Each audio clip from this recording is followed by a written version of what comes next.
In Acts chapter 2, sabi doon, no, araw-araw sila'y nagkakatipon. Una, sa templo. And sabi doon, masaya nagpipira-piraso ng tinapay sa kanilang mga pangalawa, tahanan at may malinis na kalooban. Anong ginagawa po nila? At inalulugdan rin sila ng lahat ng tao at bawat araw ay dinadagdag sa kanila ng Panginoon ang mga iniligtas. Sino po nagdadagdag? Effort po ba nila? Hindi. Effort ng Diyos. Bakit po? Maraming nakakasaksi. Parang masasaya nila dyan. Grabe sila magpuri dyan. Di ba? Araw-araw nagmimit sila dyan. At sa dalawang lugar. Una po, templo, malaking congregation, and secondly, tahanan.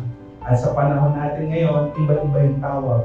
May big group, may life group, may cell group. Doon, masaya po sila na nagkikita-kita.